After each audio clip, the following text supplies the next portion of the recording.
El vestido blanco colgaba de la puerta del cuarto como un fantasma que esperaba ser habitado, y Antonia Robles daba vueltas frente al espejo con las manos temblando, no de nervios de novia, sino de algo más parecido al cálculo.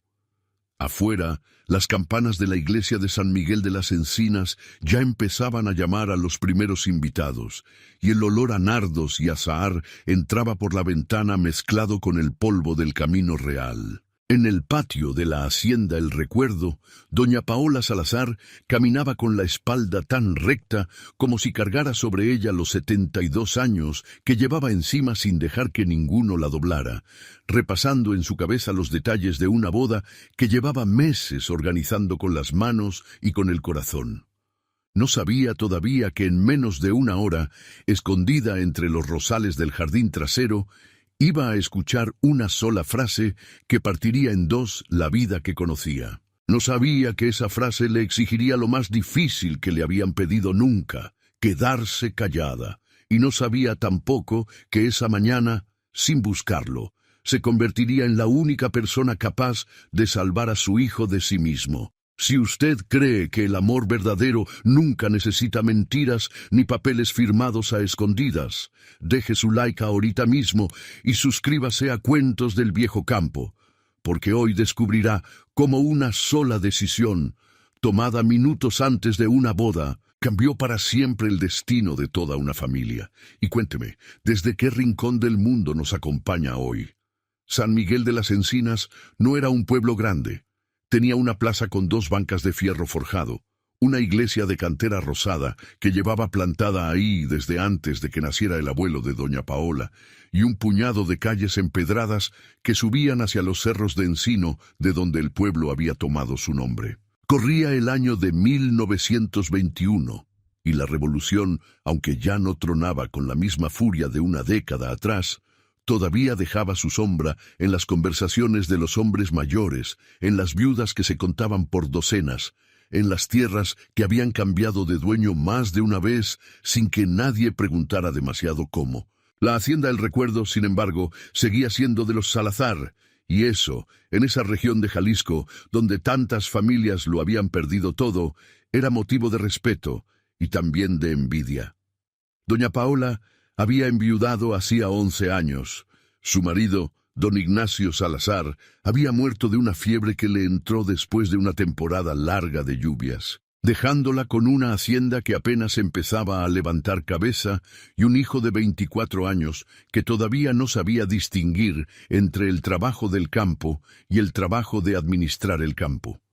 Ella había aprendido las dos cosas a la fuerza, con las manos metidas en los libros de cuentas hasta la madrugada y las botas metidas en el lodo de los potreros cuando hacía falta. Las mujeres del pueblo la llamaban la vieja hacendada, con un respeto que no admitía burla, y los hombres que alguna vez habían intentado aprovecharse de una viuda sin experiencia, habían salido de sus tratos con ella, entendiendo, tarde, que Paola Salazar sabía leer un contrato mejor que cualquier abogado de Guadalajara.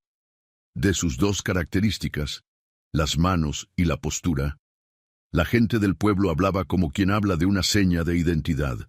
Las manos de doña Paola eran manos anchas, con los nudillos marcados por años de tejer riendas, de amasar pan para los peones en las cosechas grandes, de firmar papeles con una letra que no temblaba.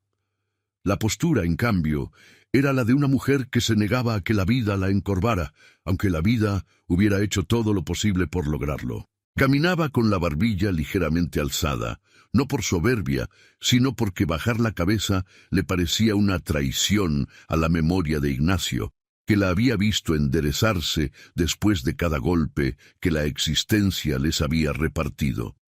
Cargaba siempre consigo un pequeño relicario de plata, tan gastado por el roce de los dedos que ya casi no se distinguía el grabado original de una virgen diminuta en la tapa. Se lo había dado Ignacio la noche antes de la boda de ambos, hacía ya más de 50 años, y dentro guardaba un mechón de cabello de él, cortado el día en que lo enterraron.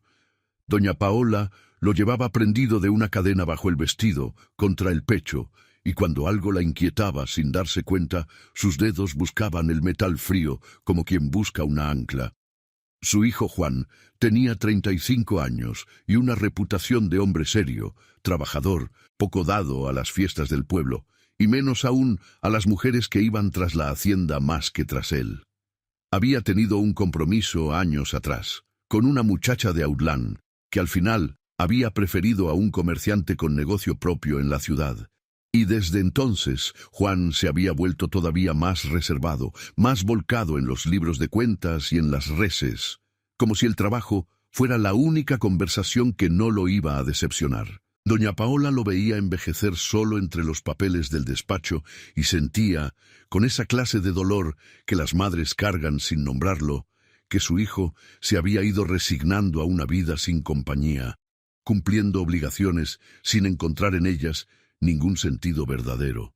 Por eso, cuando Juan empezó a frecuentar la misa de los domingos con más regularidad de la que su fe reciente ameritaba, doña Paola no tardó en darse cuenta de que había una razón con nombre y apellido. Antonia Robles había llegado a San Miguel de las Encinas casi 2 años antes, junto con su padre, don Sergio Robles, un hombre de modales suaves que decía haber tenido tierras en los altos de Jalisco y haberlas perdido, como tantos otros, en los años revueltos de la Revolución. Se instalaron en una casa modesta cerca de la plaza, y Antonia, con apenas 26 años, se convirtió pronto en una presencia constante en la vida del pueblo.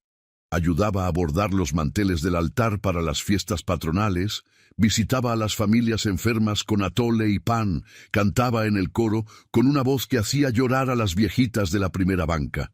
Era, en efecto, bonita, educada y extremadamente carismática, tal como la conocían todos. Tenía el don de hacer que cada persona con quien hablaba se sintiera por unos minutos la más importante del cuarto.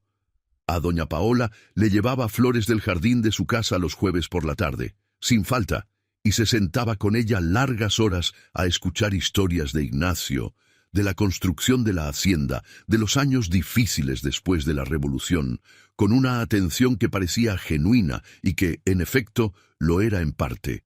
Antonia disfrutaba escuchando esas historias, porque cada una le enseñaba algo nuevo sobre cómo funcionaba el patrimonio que pensaba conquistar.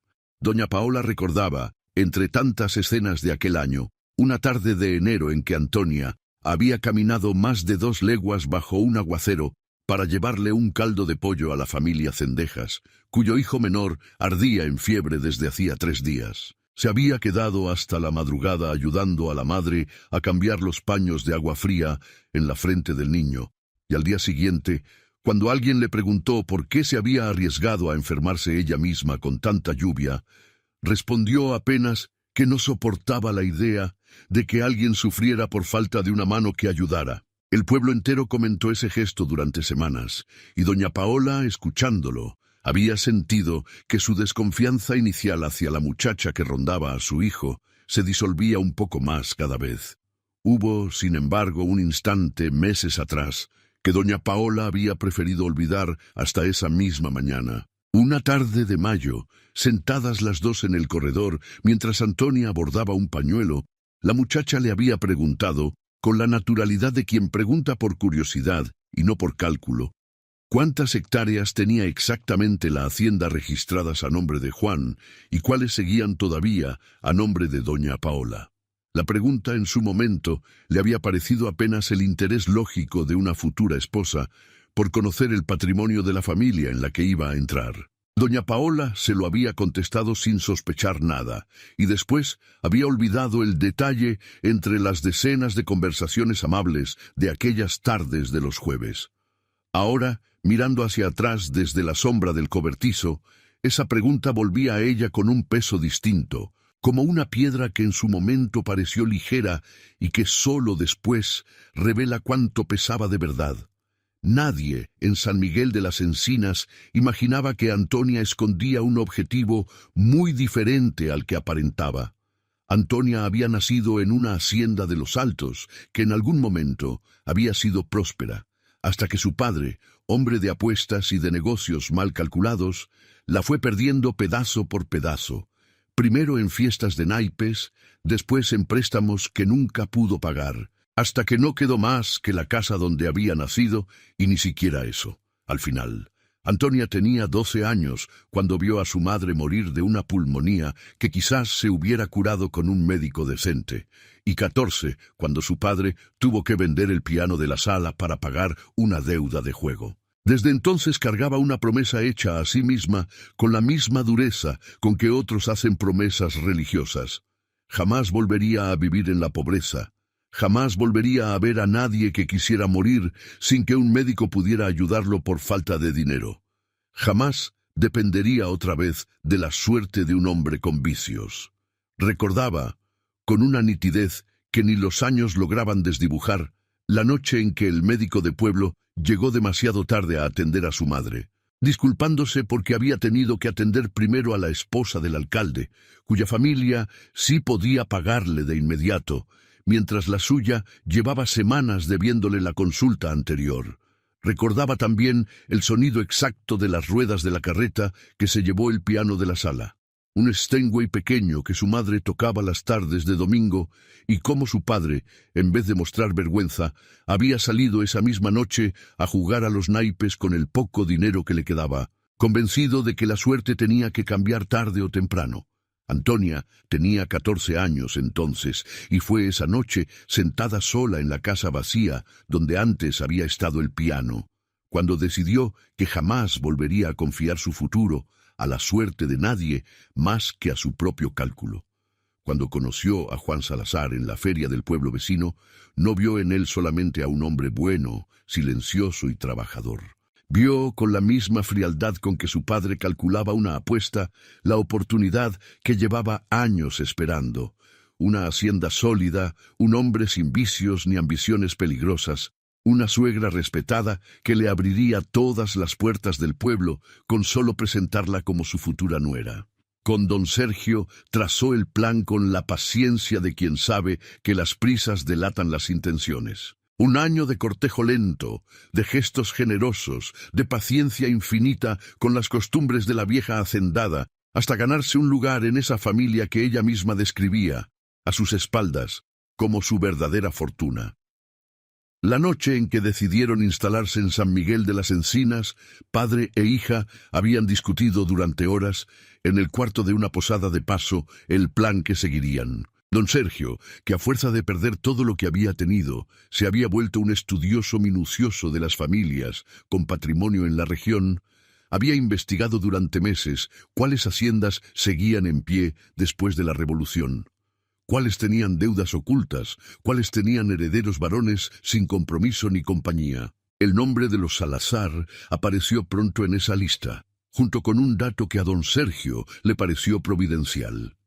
Un hijo único, sin hermanos que reclamaran parte de la herencia, y una madre viuda que administraba sola una propiedad próspera, sin la protección de un abogado permanente de la familia. No se trata de quererlo, mija, le había dicho don Sergio aquella noche, con la misma voz suave que después usaría para engañar a todo un pueblo. Se trata de que él te quiera a ti tanto, que nunca se le ocurra dudar. Eso es lo único que necesitamos que sea real. Antonia había escuchado esas palabras sin la incomodidad que quizás debería haber sentido, porque para entonces ya llevaba años entrenándose a sí misma para no sentir esa incomodidad, para ver en cada persona bondadosa nada más que una puerta que se podía abrir con la llave correcta. Y sin embargo, aunque no lo dijera en voz alta esa noche, algo dentro de ella, alguna esquina todavía no completamente endurecida, se preguntó por un instante si sería capaz de sostener el engaño durante el tiempo que hiciera falta sin que la culpa la alcanzara antes. Esa esquina, esa pregunta callada, volvería a aparecer meses después, ya instalada en San Miguel de las Encinas, en las noches en que Juan le hablaba de sus planes para ampliar los graneros o para llevar agua nueva a los potreros del oriente, planes que incluían a Antonia como si ella fuera de verdad la mujer con quien pensaba envejecer. Esas noches, Antonia sentía una opresión extraña en el pecho que no sabía nombrar del todo y que apagaba siempre de la misma manera. Recordando el rostro de su madre muerta por falta de un médico que su familia no pudo pagar, y diciéndose a sí misma que lo que hacía, por doloroso que fuera, era la única manera de asegurarse de que jamás volviera a sentir ese tipo de impotencia. Meses antes de que se fijara la fecha de la boda, un viejo compadre de la familia, don Anacleto Villagómez, dueño de un rancho vecino y amigo de Ignacio Salazar desde la juventud, se había acercado a Juan una tarde en el mercado de Autlán para comentarle, con la franqueza de quien lleva décadas de confianza, que le parecía raro que don Sergio Robles anduviera preguntando por los precios de la tierra y por el estado financiero de varias haciendas de la región, incluida la de los Salazar, meses antes de que su hija empezara siquiera a cortejar a Juan formalmente. «Capaz que no es nada, mijo», le había dicho don Anacleto, «pero un hombre que primero investiga las tierras y después manda a su hija a enamorar al dueño, a mí no me da buena espina». Juan, entonces profundamente enamorado y todavía ciego a cualquier señal que no confirmara lo que quería creer, había restado importancia al comentario atribuyéndolo a los celos de un compadre que quizás había esperado, en algún momento, casar a su propia sobrina con el heredero del recuerdo. Ni siquiera se lo mencionó a su madre, y el comentario de don Anacleto se perdió entre las decenas de conversaciones triviales de aquellos meses, hasta que la verdad salió a la luz la noche de la boda, y Juan recordó con una punzada de vergüenza la advertencia que había decidido ignorar. Juan le había propuesto matrimonio a Antonia una tarde de agosto, junto al río que corría al pie de la hacienda, en el mismo lugar donde de niño su padre lo llevaba a pescar los domingos. Le había llevado un ramo sencillo de flores silvestres, cortadas por él mismo esa misma mañana, y le había dicho, con las manos torpes de quien no está acostumbrado a esas palabras, que hasta que ella llegó al pueblo, no sabía que todavía era capaz de sentir algo distinto a la rutina del trabajo y la soledad. Antonia había aceptado con lágrimas que en ese momento fueron, en efecto, genuinas, aunque no de la manera que Juan imaginaba, sino de la mezcla extraña de alivio y de algo parecido a la culpa que solo ella conocía. Esa misma noche le había escrito a su padre una carta breve avisándole que el plan había llegado por fin a su etapa final, y don Sergio había respondido con una sola línea, que ya era momento de empezar a preparar los documentos con el licenciado de su confianza en Autlán, un hombre que él conocía de tratos anteriores y a quien había logrado convencer, con la promesa de una comisión generosa, una vez cerrado el trato, de redactar el contrato de copropiedad bajo el lenguaje inofensivo de una sociedad de inversión agrícola.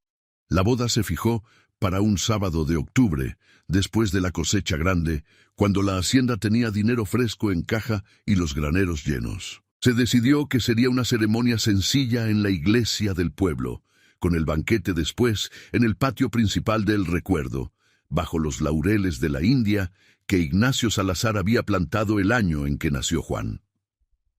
Doña Paola había supervisado cada detalle con el mismo cuidado con que administraba las cuentas de la hacienda. Había mandado hacer mole desde 3 días antes. Había pedido que trajeran músicos de Autlán. Había sacado del arcón el mantel bordado que su propia madre le regaló el día de su boda con Ignacio. Y aunque en las noches, a solas, alguna vez había sentido una inquietud pequeña, apenas un cosquilleo en la nuca cuando veía a Antonia demasiado atenta a los detalles de las escrituras de la hacienda, se había convencido de que era la desconfianza natural de una madre que no quería soltar del todo a su único hijo. Ahora, con la boda a unas horas de distancia, se reprendía a sí misma por haber dudado de una muchacha que, en apariencia, no había hecho más que demostrar cariño y devoción a la familia. La mañana de la boda amaneció clara, con ese cielo alto y azul de octubre que en Jalisco anuncia buen tiempo para la fiesta. Desde temprano, la hacienda se llenó de movimiento, las cocineras trajinando entre ollas de mole y canastas de tortillas recién echadas, los mozos acomodando las mesas bajo los laureles, el mariachi afinando instrumentos en la sombra del corredor. El olor del mole verde recién hecho se mezclaba con el del café de olla que hervía en las tinajas grandes, y desde el corral llegaba, de vez en cuando, el mugido de las reses que esperaban el ordeño de la mañana, ajenas por completo a la fiesta que se preparaba. Los primeros invitados de los ranchos vecinos empezaron a llegar desde antes de las 9 en carretas cubiertas de flores de papel, y las mujeres del pueblo se apuraban con los últimos detalles de sus propios vestidos de fiesta, guardados en los baúles desde la última boda importante. Doña Paola, ya vestida con su mejor traje de seda gris perla, cruzaba el patio dando indicaciones cuando cayó en cuenta de que había olvidado el relicario de Ignacio en la casa vieja de la hacienda, en el buró de su antigua recámara, el cuarto que ya casi no usaba, desde que se había cambiado a las habitaciones más pequeñas del ala nueva. Quería llevarlo puesto para la boda de su hijo. Quería que Ignacio estuviera ahí, aunque fuera de esa manera diminuta y silenciosa, viendo a Juan casarse.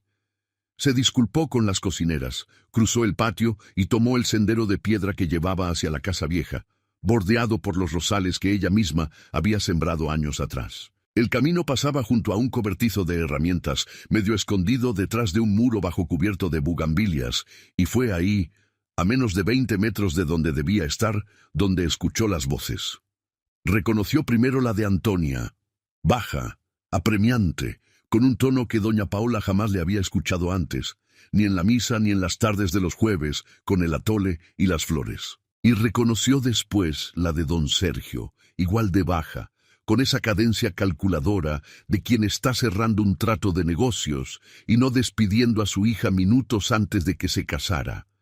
Doña Paola se detuvo detrás del muro, con el corazón latiéndole de golpe contra el relicario que aún no traía puesto, y alcanzó a escuchar, clarísima, una sola frase, antes de que un ruido de pasos en la grava obligara a los dos a cortar la conversación de tajo.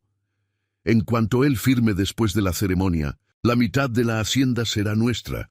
No alcanzó a oír más. Un mozo pasó silbando por el camino con una carreta de sillas, y Antonia y su padre se separaron con la naturalidad de quien lleva años entrenándose para no delatarse jamás.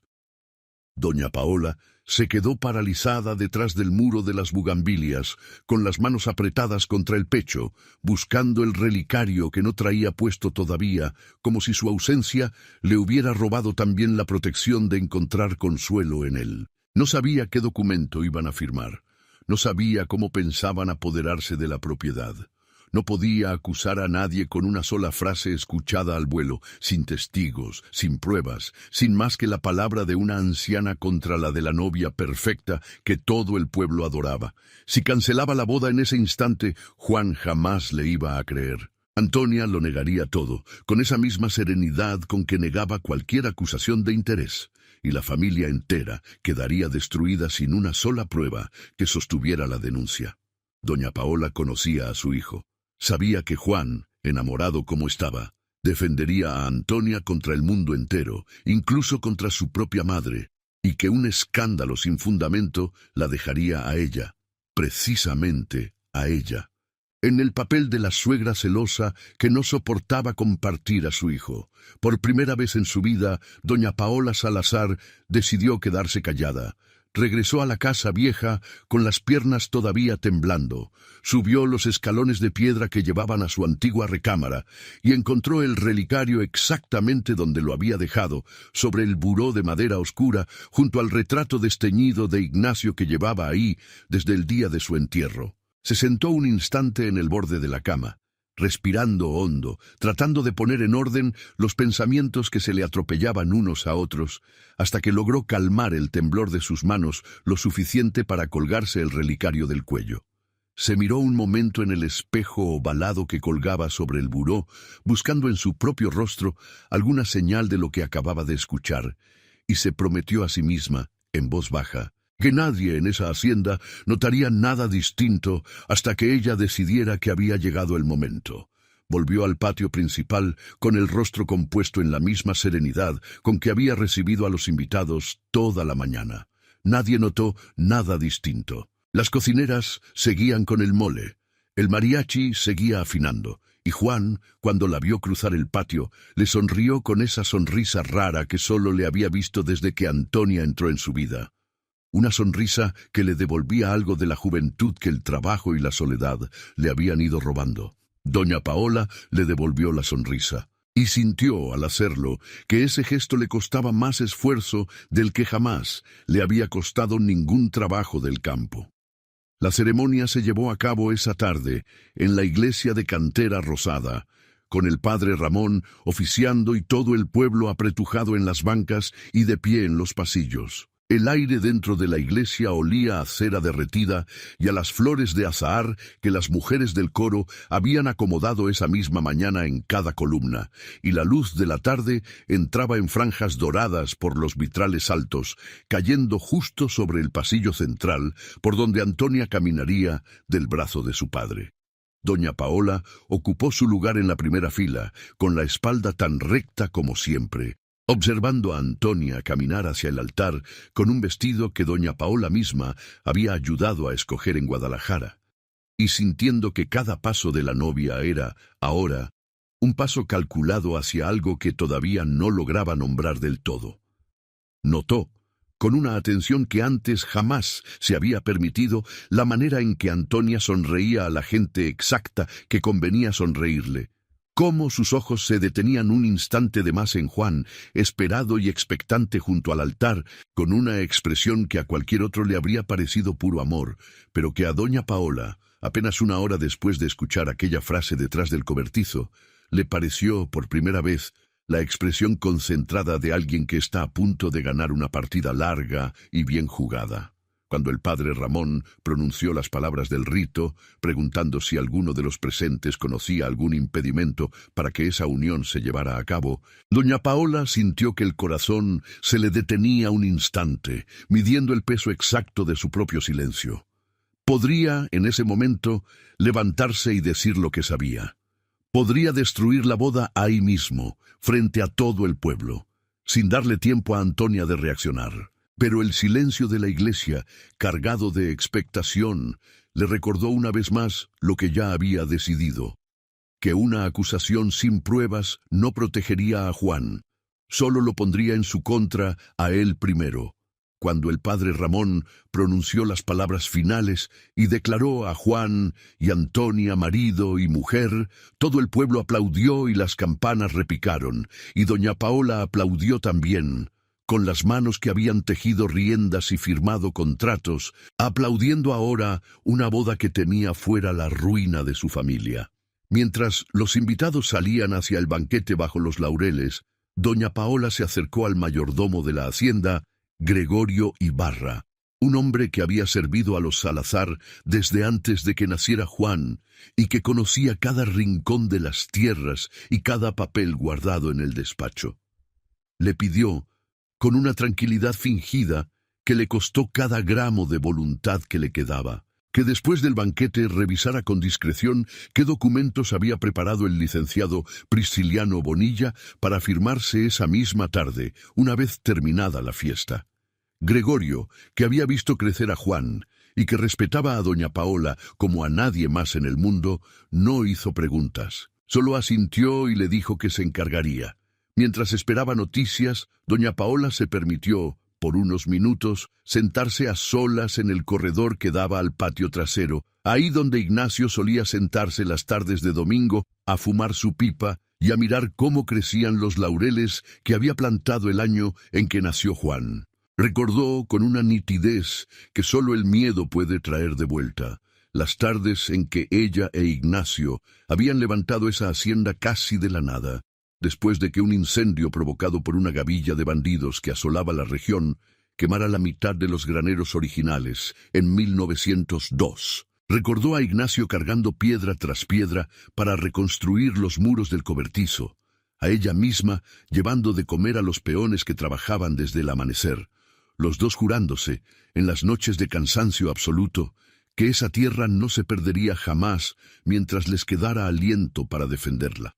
Ignacio le había regalado el relicario apenas unos días antes de la boda de ambos, cuando ella todavía era una muchacha de 20 años con más miedo que certezas, y le había dicho, con esa sencillez que a él le venía de manera natural, que ese pedacito de plata no valía nada comparado con lo que estaba a punto de construir junto a ella, pero que quería que llevara siempre algo suyo cerca del corazón, para los días en que el trabajo pesara más de lo que las palabras pudieran aligerar. Doña Paola había cumplido esa promesa durante más de 50 años, y ahora, sentada en ese mismo corredor, con el relicario apretado contra el pecho, sintió que la hacienda que Ignacio y ella habían levantado piedra por piedra estaba a punto de convertirse en la moneda de cambio de un engaño que ninguno de los dos hubiera imaginado jamás.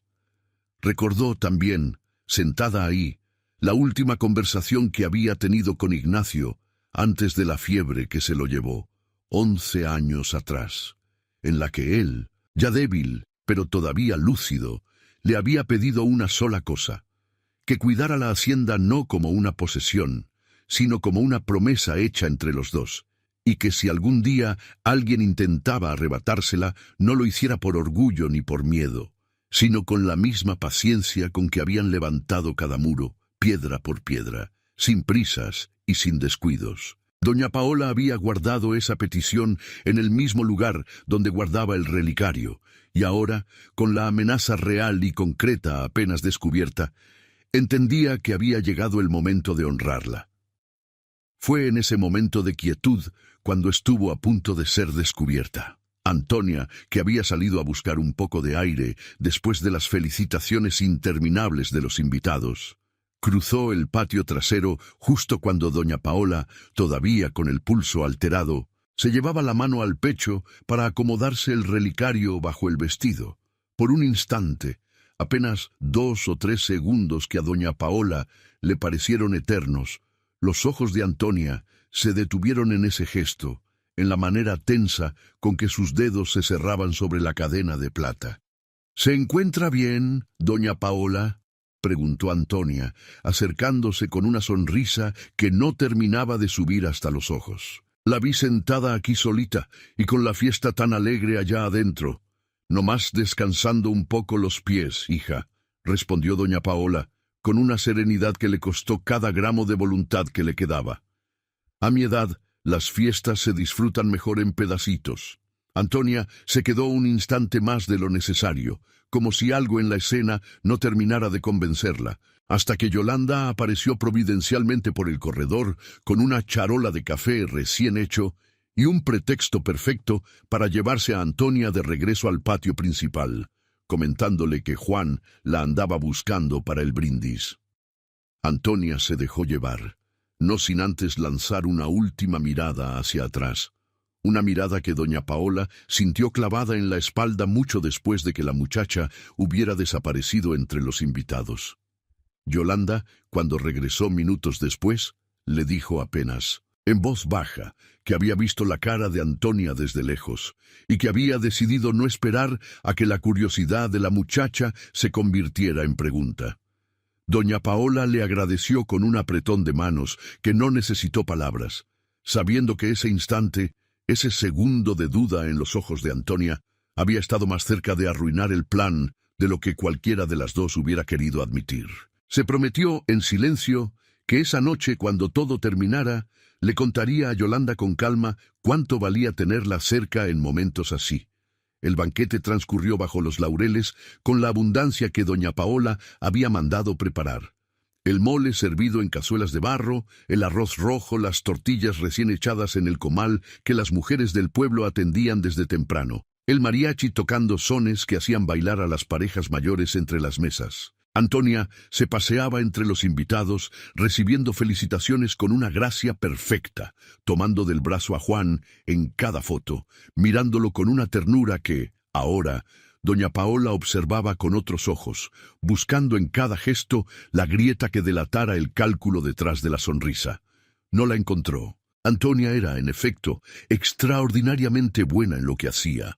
Al caer la tarde, cuando la mayoría de los invitados ya se habían retirado y solo quedaban los familiares más cercanos terminando el café, Gregorio se acercó a doña Paola con el rostro serio de quien trae noticias que no quiere dar en voz alta. Le dijo que había hablado con el licenciado Bonilla, con el pretexto de preguntar por unos linderos, y que el notario, sin sospechar nada, le había comentado que Juan iba a firmar esa misma noche, después de la fiesta, un contrato de copropiedad sobre la hacienda sugerido por don Sergio bajo el pretexto de facilitar futuras inversiones conjuntas en la tierra. Doña Paola sintió que el suelo se movía bajo sus pies, aunque su rostro no dejó ver nada de eso. En ese momento, todo cobró sentido.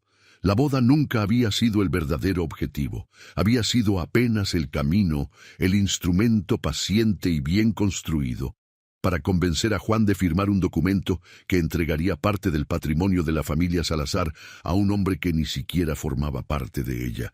Doña Paola sintió por un instante la tentación de correr al patio y detener todo con gritos, de sacudir a su hijo por los hombros y decirle la verdad sin más rodeos, dejando que la vergüenza y el escándalo cayeran sobre quien tuvieran que caer, pero se contuvo, recordando la voz serena de Ignacio en su memoria, pidiéndole paciencia, pidiéndole que las batallas importantes de esa hacienda siempre se habían ganado con cabeza fría y no con el corazón desbocado. Aun conociendo la verdad, doña Paola no interrumpió la fiesta ni corrió a confrontar a nadie, decidió esperar. Quería impedir el golpe de una forma en que Juan jamás pudiera dudar, jamás después, de quién era Antonia en realidad. Sabía que una acusación sin pruebas solo lograría que su hijo se cerrara todavía más a ella, que Antonia tuviera tiempo de tejer una defensa, que el engaño se prolongara bajo otra máscara distinta. Le pidió a Gregorio que consiguiera, sin levantar sospechas, una copia del documento que se iba a firmar y que se asegurara de que el licenciado Bonilla estuviera dispuesto a leer cada cláusula en voz alta frente a los invitados que quedaran, con el pretexto de que así era la costumbre en la familia, para que todo quedara claro y documentado como un acto solemne, digno de una hacienda tan antigua como el recuerdo. Gregorio, que llevaba media vida sirviendo a esa familia y que había querido a Ignacio Salazar como a un hermano, entendió sin que hiciera falta más explicación, y se fue a hablar con el notario antes de que cayera la noche. Doña Paola pasó las siguientes horas moviéndose entre los invitados con una calma que le costaba sostener cada minuto, mientras por dentro repasaba una y otra vez la manera de proteger a su hijo sin destruirlo antes de tiempo. Se acercó a Yolanda Almanza, su ama de llaves, desde hacía más de 20 años, la única persona en la hacienda a quien doña Paola le confiaba las cosas que no le decía ni al padre Ramón en confesión. Yolanda era una mujer de 60 años, viuda también, que había perdido a un hijo en los años de la Revolución y que jamás hablaba de ello más que en fragmentos. Un comentario suelto aquí, una mirada perdida allá cuando algo se lo recordaba. Tenía en la hacienda una autoridad que nadie discutía y que nunca ejercía a gritos, sino con gestos pequeños. Aparecía con un plato de comida justo cuando alguien necesitaba consuelo. Salía del cuarto sin que se lo pidieran, cuando adivinaba que hacía falta privacidad. Mencionaba de pasada un detalle que abría una puerta que nadie más había pensado en abrir. Su presencia en la cocina, entre el olor constante a leña y a masa recién molida, era tan antigua en esa hacienda que ya nadie recordaba con precisión el día exacto en que había llegado a trabajar para los Salazar, solo que llevaba ahí más tiempo del que muchos llevaban viviendo en el pueblo. Su hijo, Práxedes, había muerto de un balazo perdido en una escaramuza cerca de Autlán en 1915, cuando tenía 29 años, y todavía no había alcanzado a tomar partido de verdad por ningún bando. Solo había salido esa mañana a buscar un buey que se le había perdido al vecino. Yolanda nunca contaba la historia completa, pero de vez en cuando, en las noches en que el viento soplaba de cierta manera entre los laureles, mencionaba que Práxedes hubiera cumplido ya 35 años, la misma edad que tenía Juan, y que a veces, sin poder evitarlo, veía en el hijo de doña Paola algo del hijo que ella nunca vio crecer. Por eso, quizás más que nadie en esa hacienda, entendía con una claridad casi física el miedo de doña Paola de perder a Juan esa noche, no de muerte, pero sí de una traición capaz de dejarlo tan vacío como deja un balazo perdido. Doña Paola le contó todo, en voz baja, en la cocina, mientras las cocineras recogían las últimas cazuelas del banquete.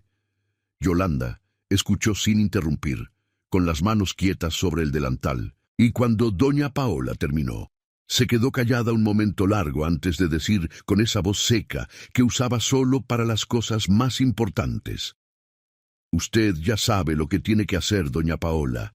Nomás le pido que no se le olvide que el que va a sufrir más esta noche no es usted, es él».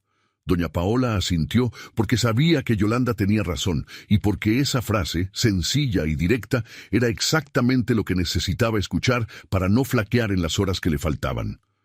Mientras el banquete seguía su curso bajo los laureles, doña Paola tuvo tiempo de reconstruir pieza por pieza la historia completa que Antonia y su padre habían tejido durante casi 2 años en San Miguel de las Encinas.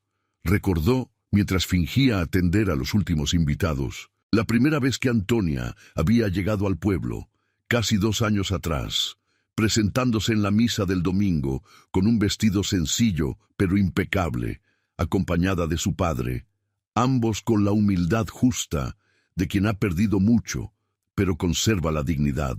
Recordó cómo Antonia se había ofrecido ya en las primeras semanas a ayudar a bordar los manteles para la fiesta del santo patrono, y cómo esa disposición generosa había abierto de inmediato las puertas de las familias más respetadas del pueblo, incluida la de los Salazar. Recordó también las tardes de los jueves, cuando Antonia empezó a visitarla con flores recién cortadas de su propio jardín, sentándose horas enteras a escuchar historias de Ignacio, de la construcción de la hacienda piedra por piedra, de los años difíciles, después de la Revolución, cuando tantas familias vecinas habían perdido sus tierras, y los Salazar habían logrado, a fuerza de trabajo y cautela, conservar las suyas. Cada una de esas historias, ahora lo entendía doña Paola con una claridad que le dolía, había sido para Antonia una lección más sobre cómo funcionaba el patrimonio que planeaba conquistar. ¿Cuántas hectáreas tenía la hacienda? ¿Qué papeles la respaldaban? ¿Quién tenía derechos sobre qué parte de la tierra? Pensó también en Juan, en cómo su hijo, después de años de soledad y de trabajo sin descanso, había encontrado en Antonia algo que él mismo describía, en las pocas ocasiones en que hablaba de sus sentimientos, como paz. Doña Paola entendía ese anhelo mejor que nadie, porque ella misma lo había sentido al lado de Ignacio. Y por eso le dolía más todavía imaginar el momento en que su hijo tuviera que descubrir que esa paz había sido, desde el principio, una actuación cuidadosamente construida.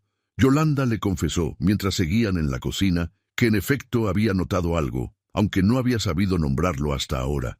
La manera en que Antonia, cuando creía que nadie la veía, medía con los ojos el tamaño de los graneros, contaba casi sin darse cuenta las cabezas de ganado que pasaban por el corral. Se detenía más tiempo del necesario frente a los mapas de linderos que colgaban en el despacho de Juan. «Yo pensé que nomás era curiosidad de mujer joven», le dijo, «pero la curiosidad no se mide con esa frialdad, doña Paola. Eso yo ya lo había visto antes, en otra gente, y nunca termina bien». Doña Paola asintió, sintiendo que cada pieza nueva de información confirmaba lo que ya sabía, y que el tiempo de la duda había quedado atrás. Ahora solo quedaba esperar el momento justo. Mientras tanto, en otro rincón del patio, don Sergio conversaba con 2 hacendados vecinos sobre las cosechas del año, con esa facilidad de conversación que lo había hecho parecer, desde su llegada al pueblo, un hombre de mundo, alguien que había manejado propiedades grandes antes de perderlas en los años revueltos de la Revolución. Nadie en San Miguel de las Encinas había verificado jamás esa historia con demasiado detalle, porque la manera en que la contaba, con la resignación digna de quien no se queja de su suerte, invitaba a la compasión más que a la sospecha. Antonia se acercó a su padre en un momento en que los hacendados se habían alejado a servirse más pulque, y le preguntó en voz baja si de verdad hacía falta que el licenciado leyera cada cláusula frente a todos. Don Sergio le respondió que no había de qué preocuparse, que la costumbre de las familias de tradición era precisamente esa, dar fe pública de los acuerdos importantes, y que entre más natural pareciera todo, menos preguntas se harían después. Ninguno de los dos sabía que, apenas unos metros más allá, doña Paola escuchaba fragmentos de esa conversación desde la sombra de un pilar, con el relicario apretado contra el pecho y la certeza creciendo dentro de ella de que estaba a punto de hacer lo correcto. El licenciado Bonilla, al principio, se mostró reacio a compartir cualquier detalle del contrato con Gregorio, alegando que su deber profesional le exigía discreción absoluta hasta el momento de la firma. Gregorio, sin embargo, conocía al notario desde hacía más de 15 años, desde que ambos habían sido testigos en el mismo juzgado de un pleito de linderos que había involucrado a la propia Hacienda El Recuerdo, y apeló a esa vieja confianza con una pregunta que no delataba nada todavía. Le comentó, como quien no quiere la cosa, que doña Paola tenía curiosidad de revisar los linderos exactos que se mencionaban en el nuevo documento, porque hacía años que no se actualizaba el plano de la propiedad. El licenciado, sin sospechar la verdadera intención detrás de la pregunta, terminó por ceder y le mostró a Gregorio el borrador completo, comentándole de paso, con la satisfacción de quien se enorgullece de su trabajo, que don Sergio había insistido mucho en que el lenguaje de la sociedad de inversión sonara lo más natural posible, para que nadie se detuviera demasiado en los detalles durante la lectura. Ese comentario, aparentemente inocente, fue el que terminó de confirmarle a Gregorio que no se trataba de un error ni de una casualidad, sino de un plan redactado con toda la intención de pasar inadvertido. Gregorio regresó a la hacienda con una copia doblada del contrato, y doña Paola le pidió que trajera también el libro de linderos que Ignacio había mandado empastar en piel años atrás, donde se registraba hectárea por hectárea cada pedazo de tierra que pertenecía a la familia. Quería comparar los números exactos del nuevo documento con los que su marido había dejado asentados de su puño y letra. La comparación no dejó lugar a dudas. El documento incluía, disfrazadas bajo el lenguaje de la sociedad de inversión, tanto las tierras de cultivo como los potreros de engorda y hasta la casa vieja, donde doña Paola había guardado el relicario esa misma mañana, sumando en total poco más de la mitad de todo lo que Ignacio había dejado asentado en ese libro. Doña Paola leyó el documento a la luz de un farol, con las manos firmes a pesar de todo, y sintió que la última pieza del engaño terminaba de acomodarse en su lugar. No había duda posible. La boda, el año entero de cortejo paciente, las tardes de los jueves con flores y atole, todo había sido el camino cuidadosamente pavimentado hacia ese contrato. Guardó el documento doblado dentro de su chal, junto al relicario, y volvió al patio con el rostro sereno, dispuesta a esperar el momento exacto en que la verdad tuviera que salir a la luz frente a todos, sin que nadie pudiera después decir que doña Paola Salazar había actuado por celos o por capricho de suegra. La tarde fue cayendo sobre la hacienda con esa luz dorada de octubre que hacía brillar el polvo suspendido en el aire del patio, y los invitados que quedaban, familiares cercanos y algunos amigos de confianza, se fueron acomodando en las mesas bajo los laureles para el brindis final, sin sospechar que estaban a punto de presenciar el verdadero clímax de la boda, uno que nada tenía que ver con votos matrimoniales.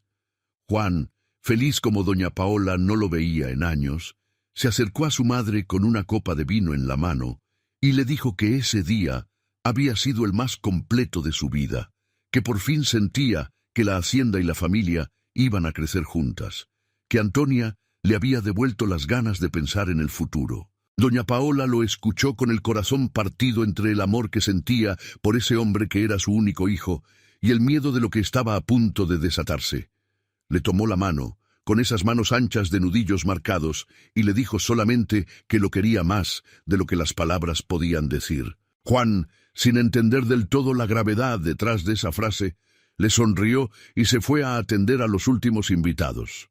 Antonia, mientras tanto, se paseaba entre las mesas con una copa que apenas tocaba, calculando en silencio el momento de acercarse al licenciado Bonilla para apurar la firma del contrato antes de que la noche avanzara demasiado y los invitados empezaran a irse. Don Sergio la seguía de cerca, con la misma sonrisa suave de siempre, intercambiando comentarios triviales con los pocos hacendados vecinos que habían asistido, mientras esperaba el momento de cerrar, por fin, el trato que llevaba 2 años construyendo.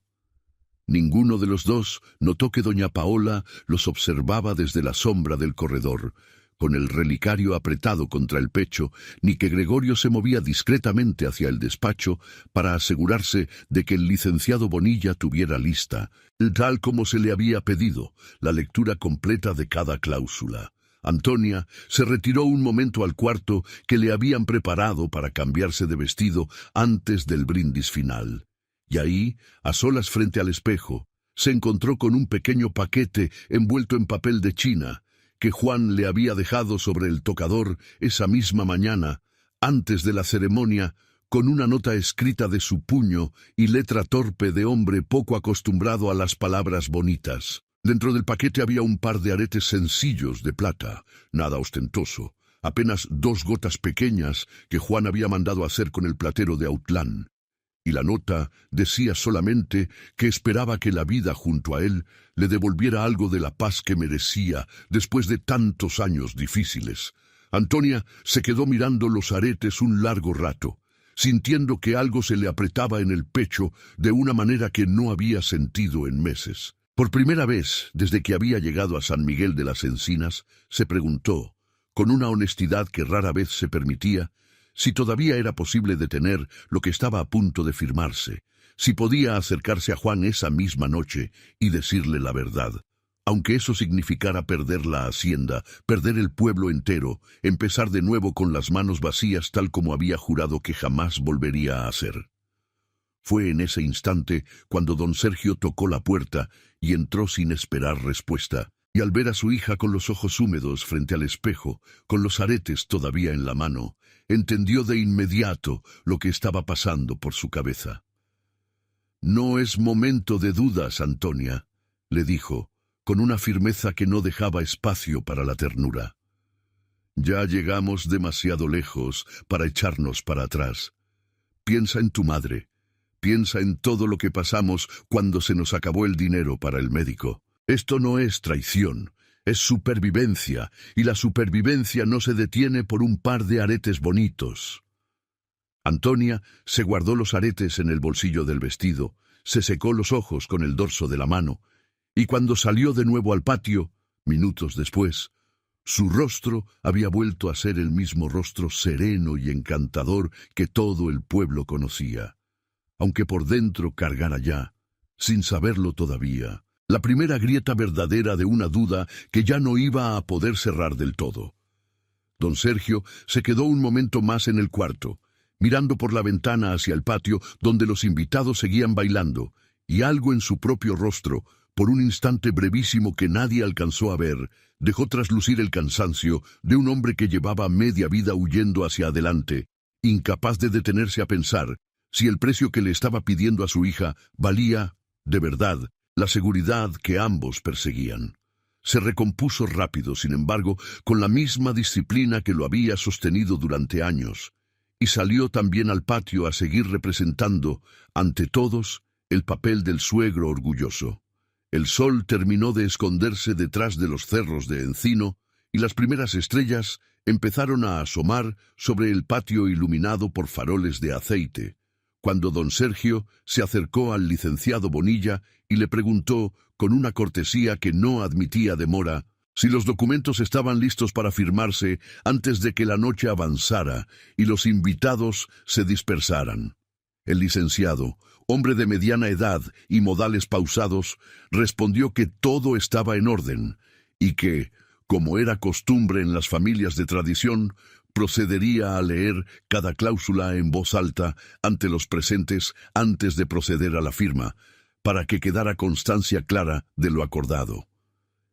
Antonia sintió, por primera vez en todo el día, un cosquilleo de inquietud que no supo interpretar del todo. Miró a su padre, que le devolvió una mirada tranquilizadora, como diciéndole que todo estaba bajo control, que la lectura en voz alta no era más que un formalismo sin importancia. Ninguno de los dos imaginaba que esa lectura, precisamente esa lectura que doña Paola había pedido con tanto cuidado, era la trampa que iba a desenmascararlos frente a todo el pueblo.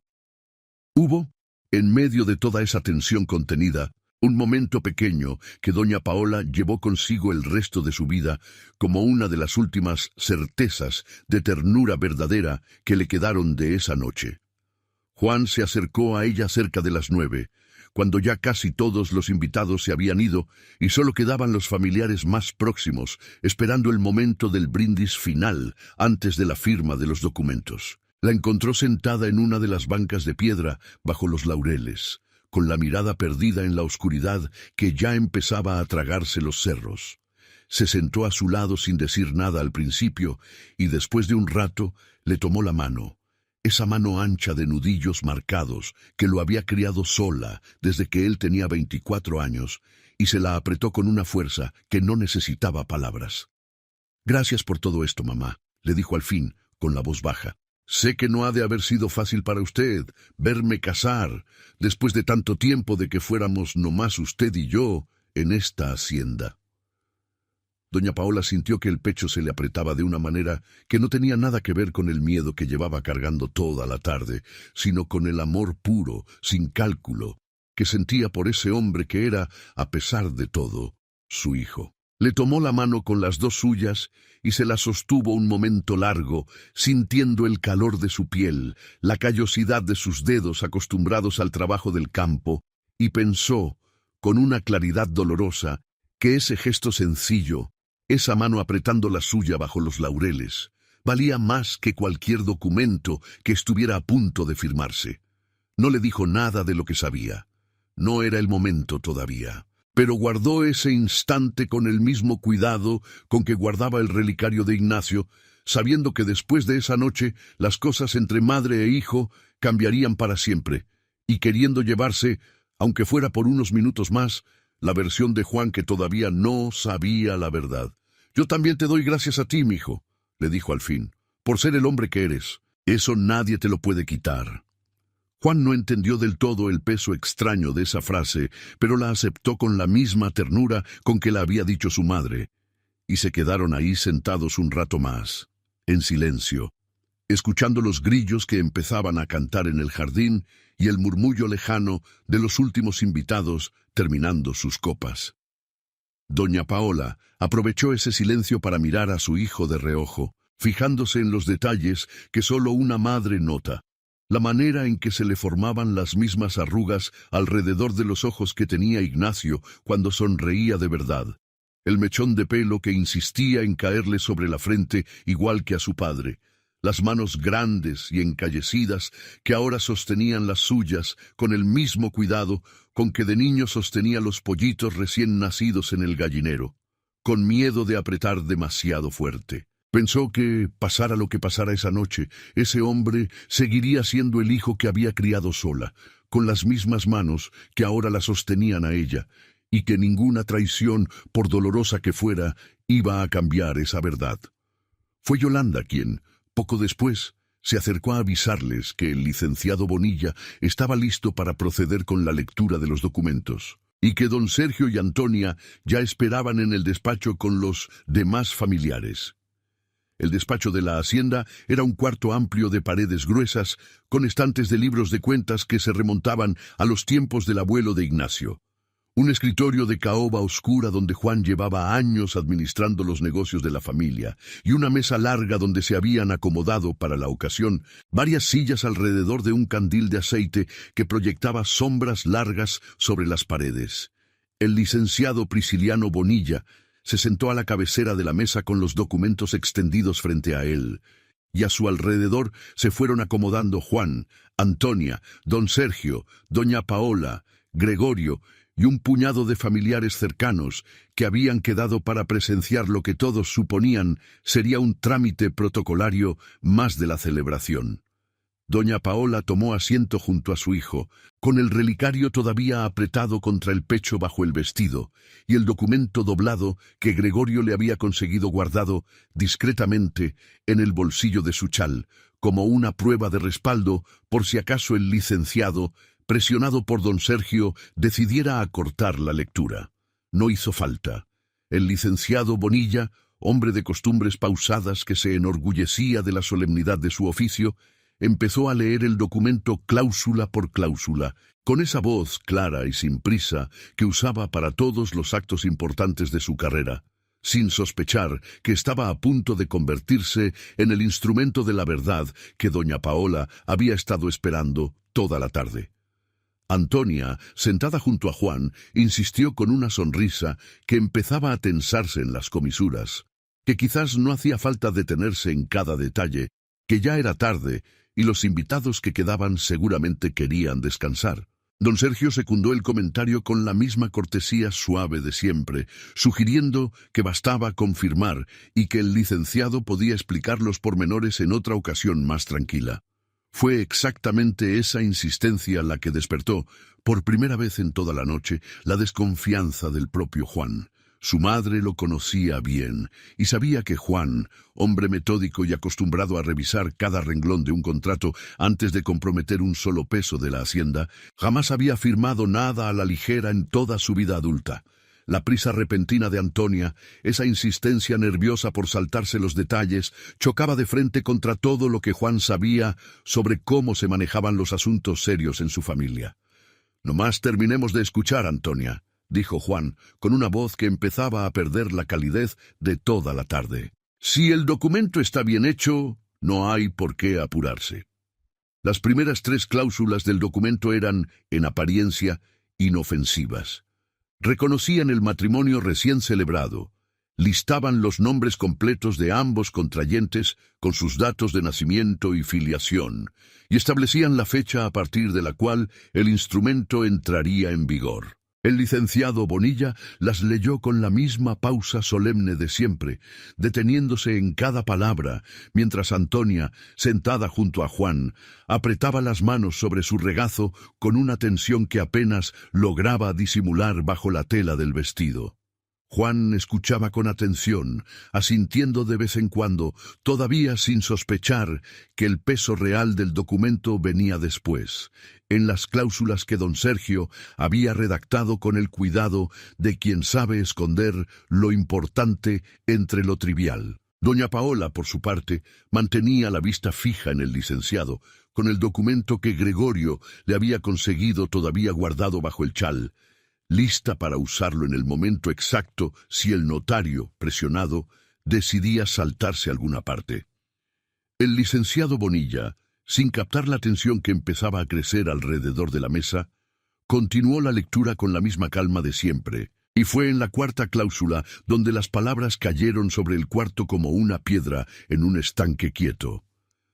Por medio de este instrumento, leyó el licenciado, las partes acuerdan constituir una sociedad de inversión agrícola, en virtud de la cual la propiedad conocida como Hacienda El Recuerdo, con todas sus tierras, construcciones y semovientes, quedará registrada a nombre conjunto de Juan Salazar Ochoa y Antonia Robles de Salazar en partes iguales, con derecho pleno de administración y disposición para ambas partes por igual. Se hizo un silencio pesado en el despacho.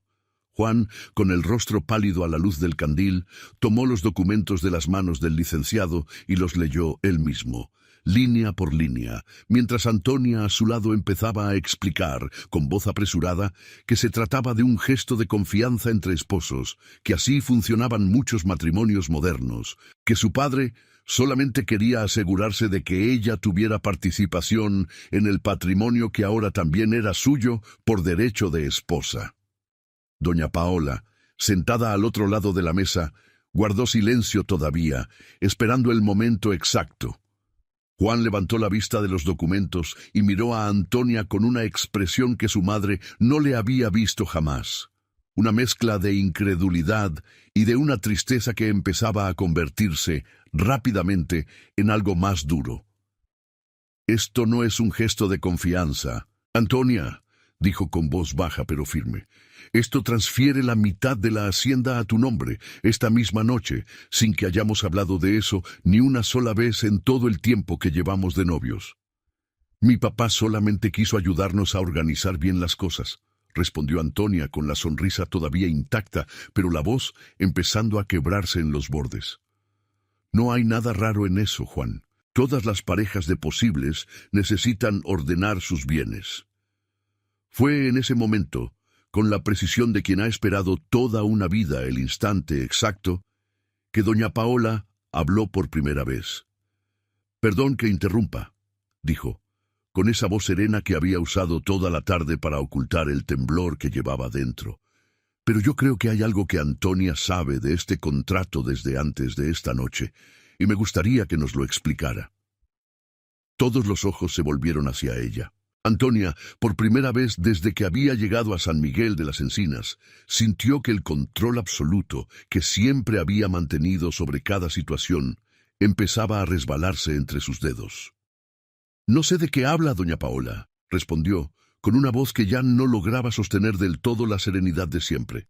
«Yo creo que sí sabe», continuó doña Paola, sacando del bolsillo de su chal el documento que Gregorio le había conseguido horas antes. «Porque este es el mismo contrato que el licenciado acaba de leer, y yo lo tengo desde hace horas, desde antes de esta lectura.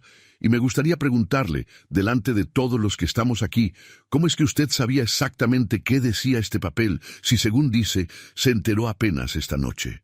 El silencio que siguió fue distinto al anterior. Ya no era la pausa incómoda de un trámite que se alargaba más de lo esperado, sino el silencio de una verdad que empezaba, inevitablemente, a salir a la luz. Afuera, en el patio, los pocos invitados que aún quedaban seguían escuchando al mariachi, ajenos por completo a la tormenta que se desataba dentro del despacho, y ese contraste, la música alegre filtrándose por la ventana entreabierta, mientras dentro se derrumbaba un año entero de mentiras, le pareció a doña Paola la imagen más extraña de toda esa noche extraña. Don Sergio, que hasta ese momento había mantenido la misma sonrisa suave de toda la velada, sintió que el terreno bajo sus pies empezaba a resquebrajarse, y en un intento por recuperar el control de la situación, se levantó de su silla con una autoridad fingida. «Con todo respeto, doña Paola», dijo, «usted parece estar insinuando algo muy grave sin ninguna prueba real. Este documento no tiene nada de irregular. Es una práctica común entre familias de bien, y me extraña que después de casi 2 años de conocer a mi hija, usted decida dudar de ella precisamente esta noche». «Precisamente esta noche», respondió doña Paola, sin alterar el tono de su voz. «Es cuando escuché, casualmente, a usted y a su hija hablando detrás del cobertizo de herramientas. Esta misma mañana, minutos antes de la ceremonia». Antonia palideció visiblemente. Juan, que hasta entonces había mantenido la esperanza de que todo fuera un malentendido resoluble, sintió que algo se rompía definitivamente en su pecho al ver la reacción de su esposa. «Escuché una sola frase», continuó doña Paola, dirigiéndose ahora directamente a su hijo con una voz que por primera vez dejaba traslucir el dolor que llevaba cargando desde esa mañana. «Escuché a Antonia decirle a su padre que en cuanto tú firmaras, después de la ceremonia, la mitad de la hacienda sería de ellos. No supe en ese momento de qué documento hablaban, ni cómo pensaban lograrlo, y por eso decidí callar, hijo, porque no quería acusar a nadie sin pruebas y arriesgarme a que tú pensaras que tu madre solamente estaba celosa de perderte. Pasé toda la tarde investigando, con la ayuda de Gregorio, hasta que encontré la verdad completa».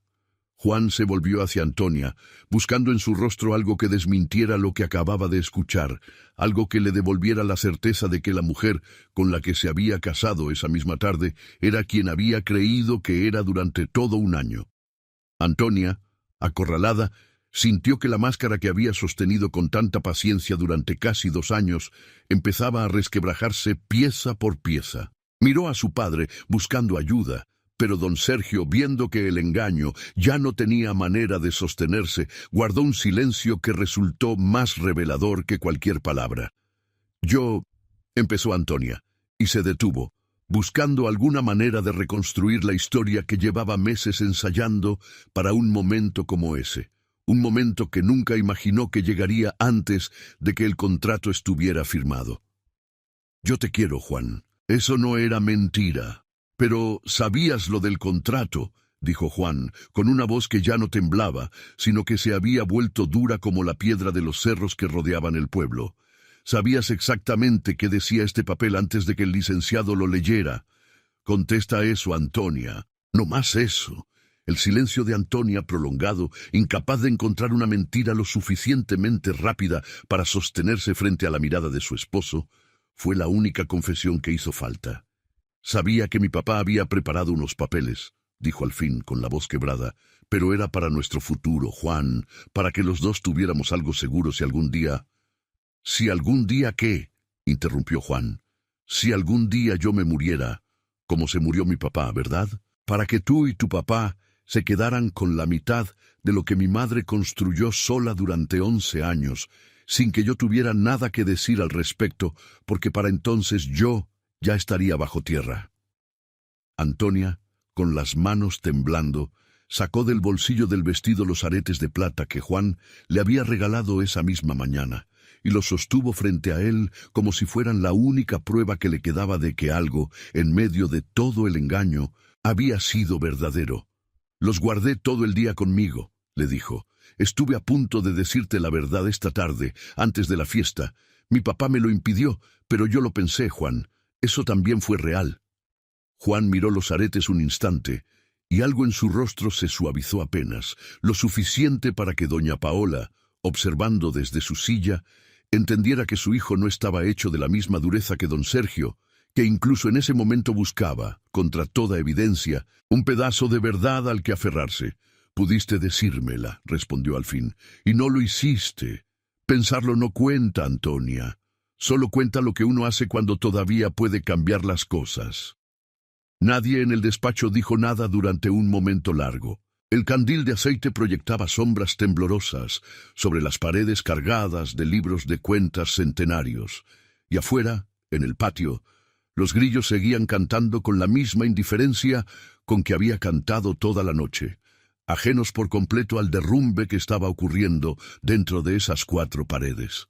Don Sergio, viendo que ya no había forma de salvar la situación con explicaciones, intentó un último recurso, cambiando el tono suave de toda la noche por algo más parecido a una amenaza velada. «Piénsalo bien, Juan», dijo. «Un escándalo público no le conviene a nadie. Tu esposa y tú acaban de casarse frente a todo el pueblo. Si esto sale de este cuarto convertido en un pleito, la reputación de tu familia va a sufrir más que cualquier documento que hayamos preparado. Y firma el contrato, arréglalo después en privado con Antonia como marido y mujer, y no le des a este pueblo un chisme del que hablar durante los próximos 10 años». Juan no respondió de inmediato, y ese silencio, breve pero cargado, envalentonó a don Sergio a dar un paso más.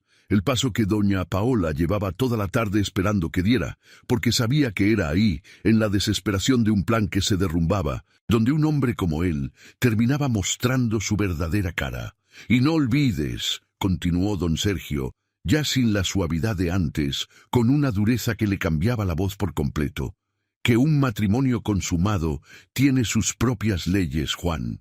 No es tan sencillo deshacer lo que ya se firmó ante Dios y ante el pueblo entero esta tarde. Si quieres pelear esto en los juzgados de Guadalajara, vas a descubrir que yo conozco esas leyes mejor de lo que te conviene, y que un pleito legal puede tardar años, años en los que esta hacienda va a quedar enredada en papeles mientras tú pierdes cosechas enteras esperando una sentencia». «¿Me está amenazando, don Sergio?», preguntó Juan con una calma que no dejaba lugar a dudas sobre lo que sentía por dentro. «Le estoy explicando la realidad», respondió don Sergio, «para que decida con la cabeza y no nomás con el orgullo herido. Y ya que hablamos de realidades, le tengo una más. Esta misma mañana, antes de la ceremonia, mi abogado en Autlán presentó un aviso preventivo ante el registro público de la propiedad, a nombre de mi hija sobre esta hacienda. No hacía falta que usted firmara nada para que ese aviso quedara asentado. Puede tardar meses en resolverse, meses en los que ningún banco de la región le va a prestar un solo peso sobre esta tierra, porque va a figurar como propiedad en disputa». Se hizo un silencio distinto, más frío que el anterior. Juan miró a su madre, buscando en su rostro alguna señal de lo que aquello significaba, y por un instante, el más largo de toda esa noche, incluso doña Paola sintió que el suelo volvía a moverse bajo sus pies, porque de ese movimiento legal no había tenido noticia hasta ese momento. Fue entonces cuando habló, con la misma serenidad de siempre, aunque por dentro estuviera calculando a toda velocidad. Esa jugada la esperaba, don Sergio, aunque no exactamente así, dijo. Desde la tarde en que su hija me preguntó, hace meses, cuántas hectáreas tenía esta hacienda registradas a nombre de quién, algo no me terminó de convencer. Por eso, el lunes pasado, antes de que se hablara siquiera de contratos de copropiedad, le pedí a Gregorio que le escribiera al licenciado Fermín Casillas, en Guadalajara, el mismo abogado que llevó los asuntos de mi marido durante 20 años, para que revisara cualquier papel relacionado con esta boda antes de que se firmara nada. El licenciado Casillas tiene desde el jueves copia certificada de las escrituras limpias de esta hacienda y sabe exactamente qué hacer con un aviso preventivo presentado sin más fundamento que un compromiso matrimonial. Su jugada, don Sergio, va a costarle más tiempo y más dinero a usted del que jamás le va a costar a nosotros. Don Sergio, por primera vez esa noche, no encontró una respuesta suave que ofrecer. Fue Gregorio, el viejo mayordomo, que había servido a esa familia toda su vida, quien completó lo que doña Paola había dejado dicho. Con todo respeto, don Sergio, dijo, con la voz firme de quien lleva años callando cosas para no meterse en lo que no le corresponde, pero que ya no está dispuesto a callar más.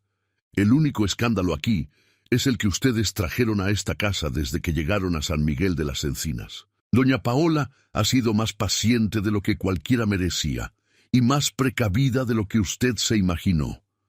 Juan miró a su madre con una expresión que mezclaba el dolor de esa noche con algo parecido al asombro, como si apenas ahora entendiera del todo de qué estaba hecha la mujer que lo había criado sola. No dijo nada todavía, pero le apretó la mano un instante ahí mismo, frente a todos, antes de ponerse de pie. «Puede presentar los avisos que quiera en Outland, don Sergio», dijo Juan, poniéndose de pie con una tranquilidad que solo tiene quien ya no le teme a la amenaza. «Esta hacienda tiene escrituras limpias desde que mi padre la levantó, y mi madre, según acabo de escuchar, ya se adelantó a usted en esto como en todo lo demás. Prefiero pelear 10 años en un juzgado antes que darle un solo peso a un hombre que mandó a su propia hija a fingir amor durante un año entero». Se puso de pie, con los documentos todavía en la mano, y los dejó caer sobre la mesa con un gesto que no necesitaba ninguna palabra más para explicar lo que significaba. «No voy a firmar nada», dijo, dirigiéndose al licenciado Bonilla primero y después a toda la mesa. «Y quiero que quede claro delante de todos los que están aquí que este matrimonio se acabó esta misma noche». Antonia, con lágrimas que ya no sabían distinguirse entre verdaderas y calculadas, intentó una última defensa, acercándose a Juan con las manos extendidas. «Podemos hablarlo, Juan, por favor. Lo que sentimos el uno por el otro durante este año fue real.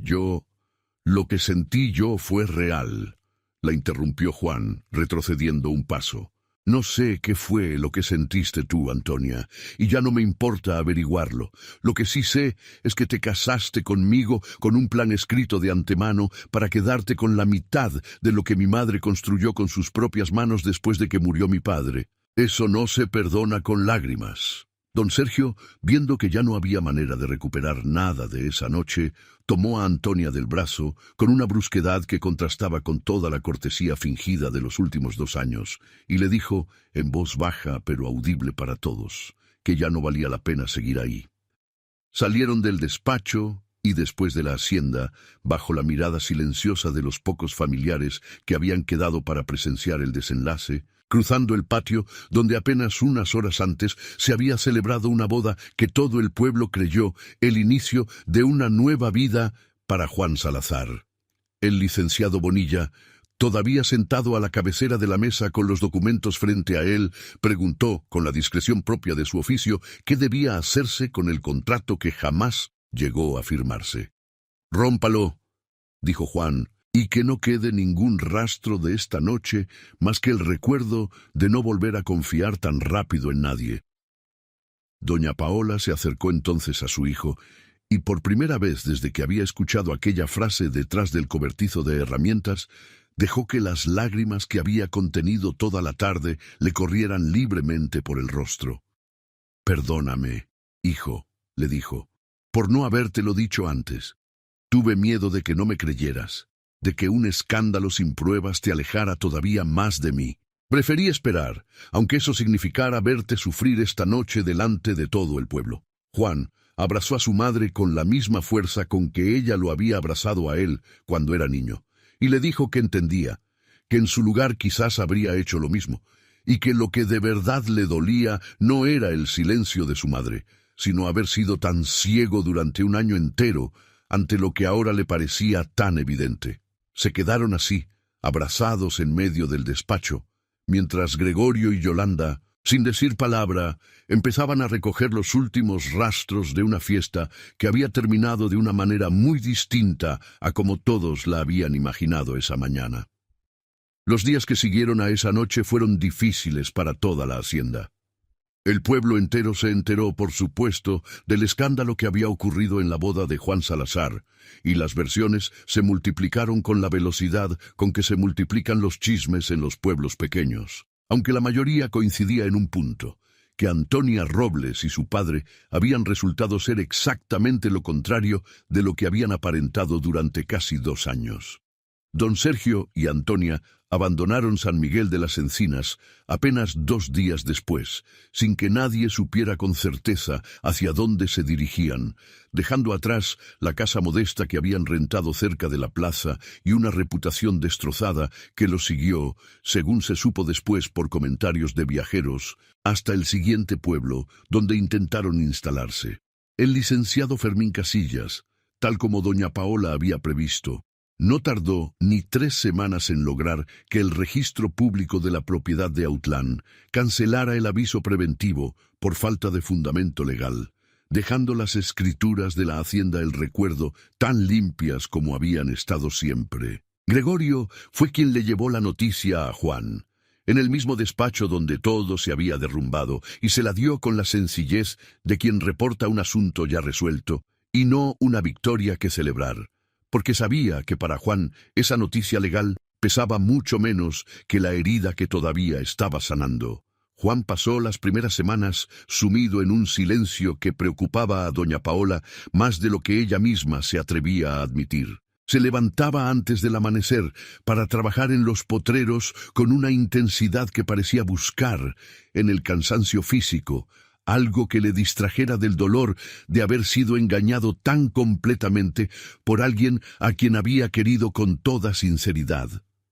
Doña Paola no lo presionó. Se limitó a estar cerca, a prepararle café por las mañanas, a acompañarlo en silencio algunas tardes en el corredor mientras el sol se ponía detrás de los cerros, dándole el tiempo que necesitaba para sanar sin exigirle que hablara antes de estar listo. La primera semana después de la boda fallida fue, quizás, la más dura de todas. Juan apenas cruzaba palabra con nadie más, allá de lo indispensable para las labores del campo. Y en la misa del domingo siguiente, cuando todo el pueblo lo miraba con esa mezcla de lástima y curiosidad que tanto pesa sobre quien ha sido humillado en público, salió de la iglesia antes de que terminara la homilía, incapaz de soportar las miradas un minuto más. Doña Paola lo alcanzó en el atrio, sin decirle nada, y caminó a su lado de regreso a la hacienda en un silencio que a los dos les pareció, por primera vez en mucho tiempo, más pesado que cualquier palabra. El padre Ramón, que había oficiado la boda sin sospechar nada de lo que ocurriría esa misma noche, buscó a doña Paola el lunes siguiente, después de enterarse por los rumores del pueblo de lo sucedido en el despacho. La encontró supervisando la molienda del maíz en el patio de atrás y le preguntó, con la preocupación sincera de quien había conocido a esa familia toda su vida, si era cierto lo que se comentaba.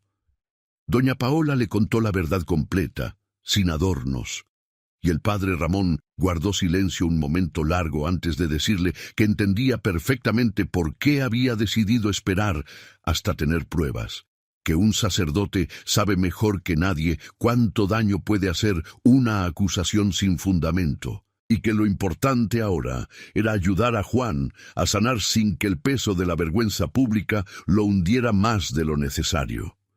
«Dígale a su hijo», le dijo el padre Ramón antes de irse, «que en esta iglesia nadie lo va a juzgar por haber confiado en quien no lo merecía.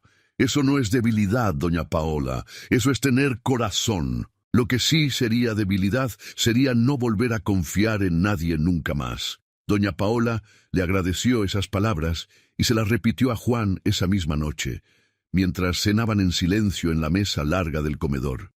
Y aunque su hijo no respondió nada en el momento, ella notó que las guardó como quien guarda una semilla para plantarla más adelante. Para la segunda semana, el pueblo ya había empezado a cambiar el tono de sus comentarios. Ya no se hablaba tanto de la humillación de Juan, sino del valor de doña Paola por haber descubierto el engaño a tiempo, y algunas de las mismas mujeres que meses atrás habían elogiado la generosidad de Antonia empezaron a recordar, en voz baja, detalles que en su momento les habían parecido extraños. La manera en que la muchacha preguntaba por las tierras vecinas, la insistencia con que buscaba conversación con los hacendados más prósperos de la región, antes de que nadie supiera de su compromiso con Juan.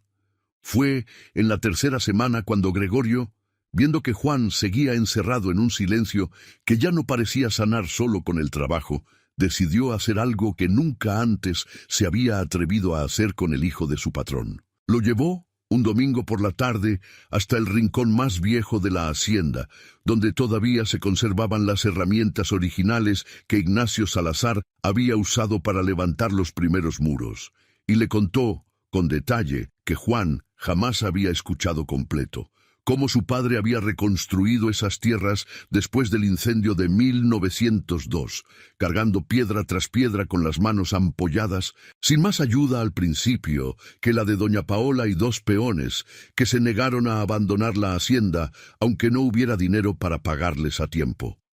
«Su padre perdió casi todo 2 veces en su vida, mijo», le dijo Gregorio, «y las 2 veces se levantó porque tenía a su lado a alguien que no lo iba a dejar solo. Usted tiene lo mismo. No más le falta darse cuenta». Juan no respondió nada esa tarde, pero doña Paola notó, los días siguientes, que su hijo empezaba a hablar un poco más durante la cena, que volvía a preguntar por los precios del ganado en el mercado de Autlán, con algo parecido al interés de antes, que una tarde incluso se rió, brevemente, de un comentario torpe de uno de los mozos jóvenes. Fue Yolanda quien, una tarde de noviembre, mientras Juan ayudaba a reparar una cerca junto al mayordomo Gregorio, se sentó junto a doña Paola en el corredor y le dijo, con esa franqueza que solo ella se permitía en esa casa, que el muchacho iba a estar bien, que el tiempo curaba hasta las heridas que parecían más profundas, y que lo importante era que había salido de esa historia con la hacienda intacta y con una madre que había estado dispuesta a soportar el peso de un secreto terrible con tal de protegerlo. Doña Paola le agradeció, como siempre, sin necesitar más palabras entre ellas de las estrictamente necesarias. Para el 4.º mes, Juan había vuelto a asistir a las ferias de ganado de la región, algo que durante meses había evitado por completo, sabiendo que ahí se encontraría con hacendados vecinos, que seguramente todavía comentaban entre ellos lo ocurrido en su boda. La primera vez que volvió a esas ferias, lo hizo acompañado de Gregorio, como quien necesita todavía un poco de compañía para enfrentar las miradas curiosas. Pero conforme pasaron las semanas, empezó a ir solo, con la cabeza en alto, respondiendo a cualquier comentario indiscreto con la misma calma serena que había heredado de su madre. Pasaron los meses, y Juan, poco a poco, volvió a encontrar su lugar en el mundo. No fue un proceso rápido ni sencillo. Hubo noches en que doña Paola lo escuchó caminar por el corredor sin poder dormir, y días en que apenas hablaba más de lo indispensable para las labores de la hacienda. Pero también hubo, con el tiempo, tardes en que volvía a reír con algún comentario de Gregorio, mañanas en que se ofrecía voluntariamente a acompañar a su madre a misa sin que ella se lo pidiera. Señales pequeñas de que la vida, tercamente, seguía abriéndose paso, incluso después de una traición tan honda. Una tarde, casi un año después de aquella boda que nunca llegó a consumarse del todo, Juan se sentó junto a su madre en la misma banca de piedra bajo los laureles, donde ella lo había esperado la noche de la firma frustrada. Y le dijo, mirando hacia los cerros que empezaban a teñirse de dorado con el atardecer, que había aprendido algo importante de todo lo ocurrido. Aprendí que el amor de verdad no necesita esconder nada, le dijo. Ni papeles firmados a escondidas, ni prisas raras, ni miedo a que alguien lea las cláusulas en voz alta. Si algo se tiene que ocultar para que funcione, entonces no era amor, era otra cosa disfrazada de amor. Doña Paola le tomó la mano, como aquella noche, y sintió que por fin, después de meses de espera paciente, su hijo había encontrado la paz que Antonia solamente había fingido ofrecerle. «¿Y tú, mamá?», le preguntó Juan, después de un rato de silencio. «¿Alguna vez dudaste de haber esperado tanto tiempo antes de decirme la verdad?». Doña Paola pensó la respuesta un momento, mirando también hacia los cerros dorados, antes de contestarle con la misma sinceridad con que había sostenido cada decisión de esa noche de octubre. «Todas las noches, mijo», le dijo, «pero también sabía que la verdad sostenida a medias no protege a nadie. No más la verdad completa, con pruebas y con paciencia, es la que de verdad puede salvar a alguien que uno quiere». 2 años después de aquella boda que nunca llegó a consumarse, la hacienda El Recuerdo lucía más próspera que nunca. Juan había ampliado los graneros del oriente tal como llevaba tiempo planeando antes de que Antonia entrara en su vida, y había llevado agua nueva a los potreros que durante años se habían secado en el estiaje, con una energía que doña Paola reconocía como la del hombre que había sido antes de la traición, aunque ahora con una cautela nueva, más sabia, que antes no tenía. Se había vuelto a acercar poco a poco a una muchacha del pueblo vecino de Ayutla, hija de un maestro rural, con quien coincidía en las ferias regionales de ganado y con quien, según le confesó a su madre una tarde de domingo, no sentía ninguna prisa por nada, porque había aprendido, de la manera más dura posible, que el amor verdadero no necesita apurarse ni esconderse detrás de contratos firmados a escondidas. Don Sergio y Antonia jamás regresaron a San Miguel de las Encinas. Se supo, por comentarios sueltos de arrieros que cruzaban la región, que habían intentado una historia parecida en un pueblo de Michoacán, y que esa vez la familia que los recibió, advertida quizás por el rumor que ya empezaba a viajar de pueblo en pueblo, no había caído en el mismo engaño. Doña Paola, ya con 74 años, pero con la misma espalda recta de siempre, seguía llevando el relicario de Ignacio bajo el vestido cada domingo a misa, y en las tardes tranquilas del corredor, cuando Yolanda le servía el café y Gregorio pasaba a dar el reporte del día. Sentía que la hacienda que había defendido con su silencio paciente aquella noche de octubre seguía siendo, después de todo, el verdadero recuerdo de Ignacio que llevaba prometiendo cuidar desde hacía más de 50 años. A veces, en esas tardes, abría el relicario y miraba el pequeño mechón de cabello que guardaba desde el entierro de su marido, y pensaba que Ignacio, si hubiera estado ahí esa noche de octubre, no habría hecho nada distinto a lo que ella misma hizo: esperar, observar, callar el tiempo exacto que hiciera falta, y después dejar que la verdad, sostenida por pruebas y no por sospechas, hablara con una fuerza que ninguna mentira, por bien construida que estuviera, podía sostener frente a ella. La hacienda El Recuerdo siguió en pie, tal como doña Paola la había defendido toda su vida, tal como su marido Ignacio la había construido piedra por piedra décadas atrás. Y aunque el nombre de Antonia Robles no volvió a mencionarse en voz alta dentro de esas paredes, quedó como una lección silenciosa que toda la familia llevó consigo: que el verdadero amor jamás exige engaños ni intereses escondidos, y que a veces La protección más grande que puede dar una madre es la paciencia de esperar el momento justo para que la verdad hable por sí sola.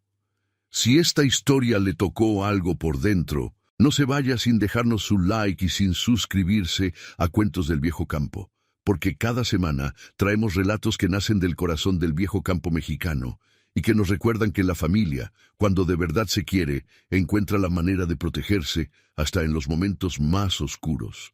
Active la campanita para no perderse ninguna historia nueva. Y ahora quiero preguntarle algo distinto, algo que nace directamente de lo que acabamos de contar. ¿Alguna vez tuvo que guardar silencio sobre algo que sabía, esperando el momento correcto para decir la verdad, aunque eso le costara noches enteras sin dormir? Cuéntenos su experiencia en los comentarios, que a veces el silencio paciente es la forma más valiente de proteger a quien queremos. Y usted que nos acompaña esta noche, ¿desde qué lugar del mundo nos está escuchando?